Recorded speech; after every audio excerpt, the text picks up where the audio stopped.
Good afternoon everyone. सो आज आपके account का पेपर जोरदार गया होगा। ठीक है। अब आपका अगला पेपर है स्टैटिस्टिक्स, और कुछ बच्चों के दूसरे सब्जेक्ट्स भी है, लाइक आई थिंक सो किसी का इकोनॉमिक्स है, किसी का मार्केटिंग मैनेजमेंट है।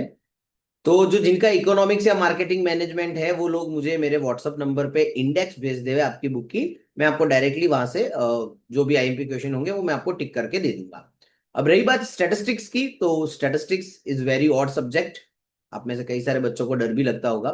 बाय द वे, स्टैटिस्टिक्स मेरा सब्जेक्ट नहीं है, मैं आपको सिर्फ आईएमपी प्रोवाइड कर रहा हूँ। उतने क्वेश्चन कर लेना, और ये आईएमपी हमारे जो सर है विशाल सोनी सर, उन्होंने प्रोवाइड की है। तो आप एक बार गो थ्रू कर लेना अच्छे से। ठीक है। और बाकी जो दूसरे सब्जेक्ट वाले इकोनॉमिक्स और मार्केटिंग वाले, वो मुझे इंडेक्स भेज देवे, मैं आपको आईएमपी टिक करके दे दूंगा। चलिए, तो मैं आपको फटाफट पेपर पैटर्न बता देता हूँ, और आपको कौन कौन से क्वेश्चंस प्रैक्टिस के तौर पे करने हैं, कौन से थ्योरी क्वेश्चन करने हैं, वो मैं आपको समझा देता हूँ। चलिए, तो पहले आईएमपी क्वेश्चन मैं आपको बता देता हूँ, फिर मैं आपको आपकी पूरी पेपर स्टाइल वगैरह भी समझा देता हूँ। ठीक है। यूनिट वन जो है वो आपका कंप्लीटली थ्योरेटिकल रहने वाला है, जिसमें आपको 5 क्वेश्चन अच्छे से करके जाना है। डेफिनेशन ऑफ स्टैटिस्टिक्स, बहुत सारी डेफिनेशंस दी हुई है, आपको कोई दो करके जाना है। Scope of statistics, non probability sampling method and probability sampling method, measurement of scaling, ये 5 थ्योरेटिकल क्वेश्चन आपको अच्छे से कर लेने हैं। फिर जो आपका यूनिट टू आने वाला है, ठीक है, यूनिट टू बेसिकली इसके अंदर थोड़ा कंफ्यूजन है, तो क्या चैप्टरों के नाम में बहुत गोलमाल करता रहता है अपना यूनिवर्सिटी। इसके अंदर आपके जो वो मीन मीडियन वाले जो जितने भी चैप्टर्स वगैरह है, वो सब इसके अंदर फॉल होते हैं। उसमें आपको इलस्ट्रेशन 9, 12, 14, 17, 19, 22, 26, 31, 32, 40, 41, 44। सर, इतने सारे इलस्ट्रेशन? क्योंकि इस चैप्टर में बहुत सारी वेराइटी है, मतलब बहुत सारे इलस्ट्रेशन दिए हुए हैं, और बहुत सिंपल वाले हैं, और ये सब चीजें आप लोग पढ़ चुके हो। आप एक दो बार देखोगे तो आपको समझ में आ जाएगा, इतना सिंपल चैप्टर है ये। थियरी में आपको एक क्वेश्चन खास करना है इसमें, merits and demerits of mean and median वाला। ठीक है, ये खास आप ध्यान रखना। यूनिट थ्री जो है आपका, को बता देता हूं किसके ऊपर है आपका यूनिट थ्री। यूनिट थ्री भी इसी के ऊपर है, मेजर ऑफ डिस्पर्जन के ऊपर, जो आपने पढ़ा था। फाउंडेशन लेवल के ऊपर भी पढ़ा हुआ है, आपने ट्वेल्थ में भी पढ़ा हुआ है। उसमें आपको सिर्फ गिने चुने इलस्ट्रेशंस करने, 2, 3, 5, 6, 8, 9, इतने कर देना, आपको अच्छे से वो चैप्टर समझ में आ जाएगा। और यूनिट फोर, जिसके अंदर दो चैप्टर है, चैप्टर नंबर 4 जो बेसिकली को रिलेशन के ऊपर है, उसमें आपको इलस्ट्रेशन 3, 4, 6, 9 करना है। एंड चैप्टर नंबर 5 जो है वो रिग्रेशन के ऊपर है, उसमें आपको 2, 4, 6 करना है। को रिलेशन में आपको कुछ थियरी क्वेश्चन भी करने रहेंगे, कि what is the meaning of correlation and its types, scatter diagram method को समझाना है, and what is coefficient of determination, वो आपको समझाना रहेगा। रिग्रेशन के अंदर properties of regression coefficient, difference between correlation and regression, and use of study of regression, ये आपको अच्छे से कर लेना है।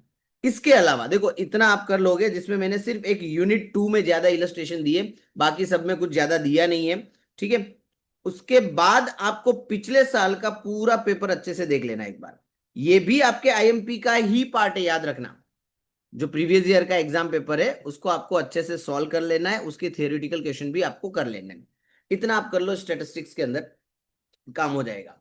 दूसरी चीज, देखो statistics, again I said that no, पहले भी मैंने बोला था कि ये थोड़ा ऑड सब्जेक्ट रहेगा, और आप लोगों को वैसे भी इससे थोड़ा वो रहता ही है कि ये सब्जेक्ट अच्छा नहीं लगता, ग्रिप भी नहीं आती। तो आपको करना क्या है, देखो आप जितने भी थियरी टॉपिक करके जा रहे हो ना, वो अच्छे से करके जाओ। ठीक है। फिर प्रैक्टिकल में अगर आप कहीं पे भी फंसते हो, तो जो आपको लिखना है लिख के आना। मैंने ये चीज फर्स्ट पेपर से बोली हुई है, कि आपको कुछ ना आवे ना तो भी कुछ तो लिख के आना, खाली मत छोड़ना पेपर। इसलिए अपने थ्योरेटिकल क्वेश्चन जो है उनको अच्छे से कर लो आप। और फिर कहीं पे भी अगर आप फंसते हो इन केस, तो फिर आपको जो आता है वो आपको लिख के आना है। ठीक है। मैं आपको प्रीवियस ईयर का पेपर भी एक बार दिखा देता हूं।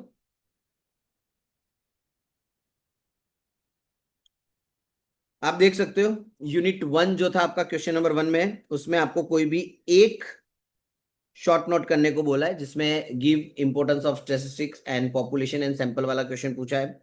In the same manner one का बी जो है वो भी थ्योरेटिकल पूछा है 6 मार्क में, एंड द सेम पैटर्न के साथ ऑप्शन भी दिया है उन्होंने।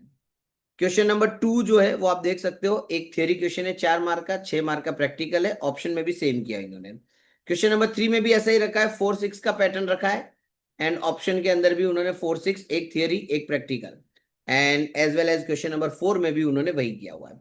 बट याद रखना, ये 4, 6 वाला पैटर्न कहीं लिखा हुआ नहीं है, वो इसको 5, 5 का पैटर्न भी कर सकते हैं, या फिर 10-10 का पैटर्न भी कर सकते हैं। ठीक है कि एक प्रैक्टिकल क्वेश्चन 10 मार्क का, ऑप्शन में 10 मार्क की थियरी। तो जितना मैंने बोला है उतना आप अच्छे से पूरा करके जाना।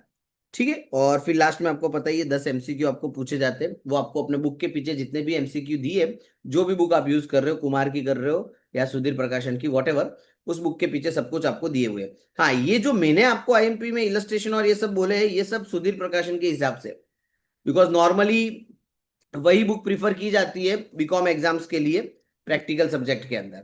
ठीक है, तो इतना आप अच्छे से कर लेना। और बाकी जो मैंने बोला है कि जो दूसरे लोगों के दूसरे सब्जेक्ट है, इकोनॉमिक्स एंड मार्केटिंग, और कई सारे बच्चे मुझे सीसी का भी मैसेज कर रहे हैं, बट मुझे पता नहीं सीसी सब्जेक्ट कहाँ से आ गया अब आपका बीच में। जिनका जो भी सब्जेक्ट हो, XYZ, जो कॉलेज वालों ने अलॉट किया हो, उसकी इंडेक्स चाहिएगी मुझे। अगर आपको उसके आईएमपी क्वेश्चन चाहिए तो आप मुझे उसकी इंडेक्स भेज दो मेरे व्हाट्सएप नंबर पे, मैं आपको वहां पे डायरेक्टली उसके आईएमपी टिक करके दे दूंगा। ओके, चलिए नेक्स्ट फिर मैं आपको इकोनॉमिक्स का जो भी आईएमपी होगा वो मैं आपको प्रॉपरली प्रोवाइड कर दूंगा। चलिए, बाय बाय, थैंक यू।